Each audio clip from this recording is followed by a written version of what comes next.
బాబాయ్ నమస్తే. నమస్తే. మీ పేరు? రావిడి దుర్గారావు. ఏం పని చేస్తారు? ఏపీఎస్ఆర్టీసీలో రిటైర్మెంట్ అయిపోయాను నేను. ఓకే, ఇప్పుడు చూసుకుంటే చంద్రబాబు గారి సంవత్సర పరిపాలన ఎలా అనిపించింది అసలు? ఇప్పుడు బాగానే ఉందండి పరిపాలన, ఇప్పుడు బాగానే చేస్తున్నారు. కానీ ఇంకా చేయవలసిన చాలా ఉంది. వాళ్ళు కొన్ని చేశారు, కొన్ని చేయలేదు. ఎందుకంటే ఏపీఎస్ఆర్టీసీలో పింఛన్ లేదండి. ఏపీఎస్ఆర్టీసీ పింఛన్ 2000 ఇస్తున్నారు. ఆయన ప్రభుత్వం వృద్ధా పింఛన్ 4000 ఇస్తున్నారు ఈ రోజున. కానీ పింఛన్ 7500, 7000, 6000 వస్తుందండి. ఆర్టీసీలు చాలా ఇబ్బందులు పడుతున్నారు.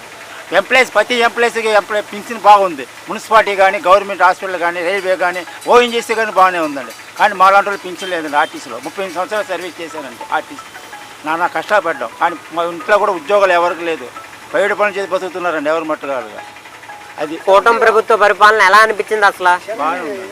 ఇప్పుడు చూసుకుంటే కూటమి ప్రభుత్వం సుపరిపాలన పేరుతో ప్రజల్లోకి వస్తుంది కదా, నిజంగా ప్రజల వద్దకు వస్తున్నారా? వెళ్తున్నారండి. చూశాను నేను 2-3 సార్లు చూశాను. ఎందుకు అబద్ధం ఆడారు చూసే ఇంకా ఇటు రాలేదండి. ఈ బంగారునా కానీ ఈ సైడు కోరపేట ఈ సైడ్ రాలేదు ఇంకెవరు. అంటే వాళ్ళు కావాల్సిన సైడ్లో వాళ్ళు తిరుగుతున్నారు. ముందు వాళ్ళకి కావాల్సింది చేస్తూ ఉన్నారు. ఇటు వచ్చి రెల్లీసి పని చేద్దాం, రెల్లి దగ్గరికి వెళ్దాం అనే మాట లేదండి. వాళ్ళకి రెల్లీస్తో పని చేయించి చాలా పనులు చేయించుకున్నారు అందరూ. వాళ్ళు లేకపోతే రెల్లీస్ లేకపోతే ఇది ప్రభుత్వమే లేదండి. ఎందుకంటే పార్టిసిపురం ఏపీలో నంబర్ 1 వచ్చేసేది. ఏలూరు విజయవాడకి వెళ్ళి వరదల్లో.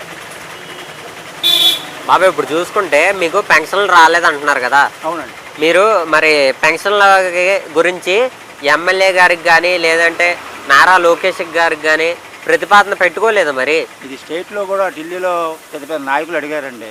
ఇది విజయవాడలో మొన్న 3 నెలల క్రితం ధర్నా అయిందండి. మొత్తం 13 జిల్లాల నుంచి వచ్చారు రిటైర్మెంట్ ఎంప్లాయ్. అక్కడ కూడా స్టేట్మెంట్ ఈటీవీ వాళ్ళకి ఇచ్చారు. న్యూస్ పేపర్లో కూడా వచ్చిందండి. ఎండీ గారు కూడా చెప్తే ఎండీ గారు వృద్ధా పింఛన్ పెట్టుకోవచ్చు కదా అన్నారు. పెట్టుకున్న వాళ్ళే తీసారు సార్. ఆర్టీసీలో పింఛన్ ఇంతవరకు రాయలేదండి. కాగితాలు వస్తుందా అంటున్నారు. ఈ వృద్ధా పింఛన్ రావట్లేదండి. కానీ ఇంతవరకు రాయలేదు, చేయలేదు. సంవత్సరం అయిపోయిందండి.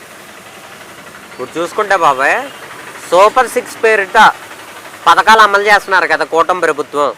ఎలా అనిపించినాయి ఆ పథకాలు అసలు? పథకాలు కొంతమందికి అమలు చేస్తున్నారు, కొంతమంది అమలు చేయట్లేదండి. ఇప్పుడు తల్లికి వందనం అమలు చేశారు.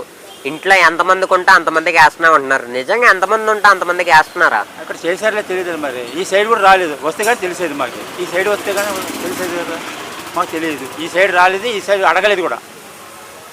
ఇప్పుడు చూసుకుంటే బాబా మీ ఎమ్మెల్యే గారు ఎవరు? మా బడి సెంటర్ అండి.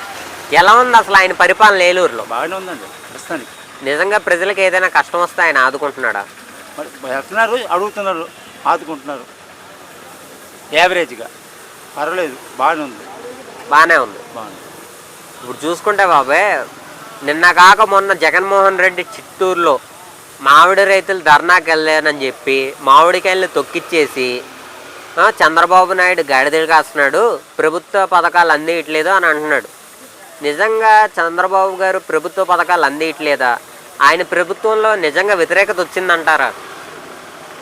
జగన్మోహన్ రెడ్డి చెప్పాలంటే ఆయనకి ఓటు వేయలేదండి. ఆయన ముఖం చూసి వేయలేదు. ఆయన తండ్రి చూసి ముఖం చూసి వేసారండి ప్రజలు.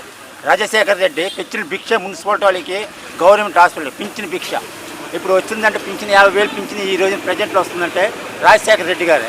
ఆయన ముఖం చూసి వేసారండి ఓట్లు. కానీ ఉన్నది కూడా తీసేసాడండి. మరి ఆర్టీసీ వాళ్ళకి ఎస్ఆర్బీఎస్ ఉండేదండి ప్రైవేట్ పింఛన్, అది మొత్తాన్ని తీసేసాడండి. తీసి ఆ డబ్బులు ఇచ్చాడండి జగన్మోహన్ రెడ్డి గారు.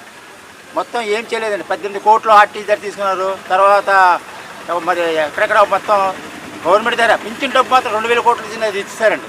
ఎక్కడ సీతారాం ఇది ఢిల్లీలో ఉంటుంది కదండి, మా మోడీ గారి దగ్గర, నిర్మలా సీతారాం దగ్గర ఈ గొడవ వెళ్ళిందండి. పిఎఫ్ది గొడవ వెళ్ళాక అప్పుడు నిర్మలా సీతారాం అప్పుడు ఇమీడియట్గా క్యాచ్ చేసి పింఛన్ మళ్ళీ ఆ డబ్బు అంతా కట్టించింది.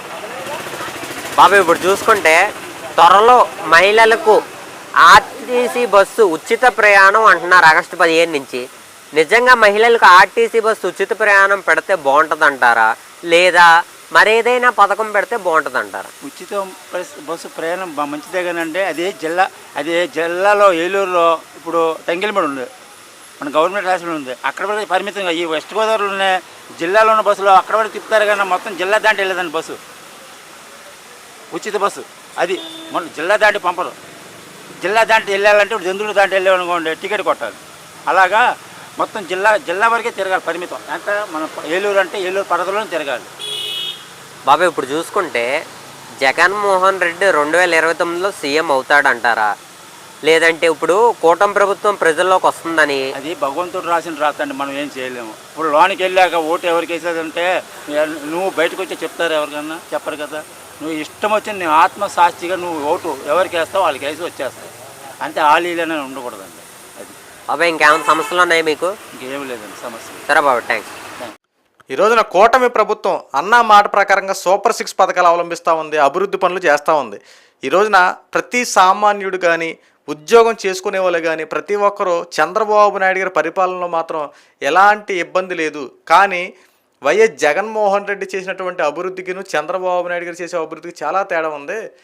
జగన్మోహన్ రెడ్డి ఎంతసేపు పథకాలనే పేరు తప్ప అభివృద్ధి అనేది ఏదో పేరుకు మాత్రమే చూపించేవాడు తప్ప జరిగే పనులు మాత్రం ఏం ఉండే కాదు. ఈరోజు చంద్రబాబు నాయుడు గారు సూపర్ 6 పథకాలు అవలంబిస్తూ అభివృద్ధి పనులు కూడా చేసుకుంటూ వస్తూ ఉన్నారు. ఇది అసలైన పరిపాలన అంటూ ఈరోజు ప్రతి ప్రజలు చంద్రబాబు నాయుడు గారు ఈరోజు చేపట్టినటువంటి టీడీపీ పార్టీకి సంబంధించి సుపరిపాలనకు తొలి అడుగంటూ ప్రజల్లోకి వెళ్తూ ఉన్నారు. ఈరోజు ప్రజల్లోకి వెళ్తుంటే ప్రతి నాయకుడిని ఘనస్వాగతంగా ఆహ్వానిస్తూ ఉన్నారు. ఎందుకంటే సంవత్సరం పరిపాలనలో మేము ఏం చేసామని చెప్పి చిత్తశుద్ధితో ప్రజల్లోకి వెళ్తూ ఉన్నారు. ఒకవేళ ఈ సంవత్సరంలో మేము చేస్తానన్న పనులు కనుక మీకేమైనా అందకపోతే, ఇచ్చినటువంటి పథకాలే కానీ మేము అభివృద్ధి పనులు కొన్ని చేసాం అవి కానీ మీకు ఏమైనా ఇబ్బందికరంగా ఏమన్నా అందకపోతే వెంటనే రెక్టిఫై చేసుకుంటున్నారు, అక్కడికక్కడ ఆ సమస్యను సాల్వ్ చేస్తూ ఉన్నారు. జగన్మోహన్ రెడ్డి మాట ఇచ్చి మడం తిప్పాడు తప్ప ఈరోజున కూటమి ప్రభుత్వం మాట ఇస్తూ ఆ మాట నిలబెట్టుకునే విధంగా చర్యలు తీసుకుంటున్నారు. వైఎస్ జగన్మోహన్ రెడ్డి 5 సంవత్సరాల పరిపాలనలో ఎంతసేపు ప్రజల పక్షాన వ్యవహరిస్తున్నాడు అనే పేరు తెచ్చుకున్నాడు తప్ప నిజంగా ఆ ప్రజల పక్షాన వ్యవహరిస్తున్నాడా లేదని చెప్పి రేపొద్దున ఓట్లు పడేటప్పుడు తెలుస్తుంది ఎవరికైనా. జగన్మోహన్ రెడ్డి ఏం చేశాడు? పథకాలు ఇచ్చాడు, ఆ పథకాలు ప్రజల్లోకి వెళ్తున్నాయని చెప్పి తెలుసుకునే విధానం కూడా చేపట్టేవాడు కాదు. ఈరోజు కూటమి ప్రభుత్వం అలా చేయట్లా. పథకం ఇస్తే ప్రజల్లోకి వెళ్తుందని చెప్పి ఎంక్వైరీ స్టార్ట్ చేస్తూ ఉన్నారు. ఈ రోజున ప్రతి పని పిన్ టు పిన్ వెరిఫికేషన్ చేస్తూ ఉన్నారు.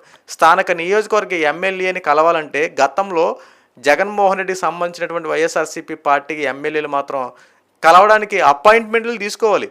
మా ఎమ్మెల్యే ఈ రోజు లేడు, రేపు రండి అని చెప్పి వాళ్ళ దగ్గర ఉన్నటువంటి నాయకులు ఉంటారు కదా, ఆ నాయకులు కనీసం ఎమ్మెల్యేని కలవడానికి కూడా అవకాశం ఇచ్చేవాళ్ళు కాదు.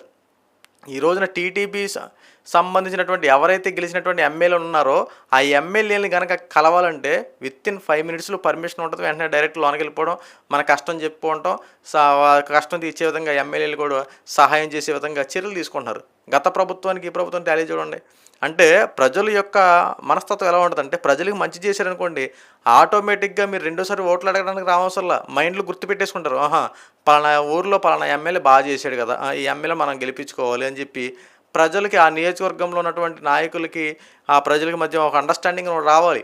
ఆ నియోజకవర్గానికి సంబంధించి ఏ నియోజకవర్గానికి అయితే ఆ నియోజకవర్గ ఎమ్మెల్యే ఆ ప్రజల్ని పట్టించుకుంటే ఆ ప్రజలు ఆటోమేటిక్గా ఈ ఎమ్మెల్యే మనకు బాగా చేసాడు అన్న మాట ప్రకారం మనకి ఇల్లు ఇచ్చాడో లేదంటే మంచి పని చేశాడు ఏదో ఒకటి చేశాడో మమ్మల్ని ఆదుకున్నాడని చెప్పి వాళ్ళు గుర్తుపెట్టుకొని ఖచ్చితంగా ఓటు అనే ఆయుధంతో నిన్ను అధికార పీఠానికి ఎక్కిస్తారు. గతంలో వైఎస్ఆర్సీపీ పార్టీ వాళ్ళకి 150 పైగా సీట్లు ఇచ్చినటువంటి ఆంధ్ర రాష్ట్ర ప్రజలు ఈ రోజున కేవలం 11 సీట్లు ఇచ్చి ప్రతిపక్షం కూడా ఇవ్వకుండా పక్కన కూర్చోబెట్టారంటే ఒకసారి ఆలోచించండి. వైఎస్ జగన్మోహన్ రెడ్డి ఎంత బాగా పరిపాలన చేశాడో, వాళ్ళ సంబంధించిన నాయకులు ఎంత బాగా పరిపాలన చేశారో ఒకసారి ఆలోచించండి. జగన్మోహన్ రెడ్డి గెలిచాడు, మిగతా నాయకులు అక్కడక్కడ 9 నాయకులు గెలిచి 11 సీట్లు వచ్చినాయి. మిగతా 164 సీట్లు ఏమైనాయి అంటే ఏం చేశారు ప్రభుత్వం పరిపాలన మీరు 5 సంవత్సరాల్లో? ఈరోజు కూటమి ప్రభుత్వం విమర్శిస్తున్నారు. మీరు మంచి చేసి యువతలను విమర్శించినా పర్లేదు, మీరు మంచి చేయరు, చేసేవాళ్ళు చేయనివారు. ఈరోజు బురద జల్లే వ్యాఖ్యలు శివరాజుగారు చేస్తే కనుక రేపు ఎలక్షన్లో 29 ఎలక్షన్లో డిపాజిట్లు కూడా రావు. ఇప్పటికైనా సరే మంచి పరిపాలన చేయడానికి ప్రయత్నించండి.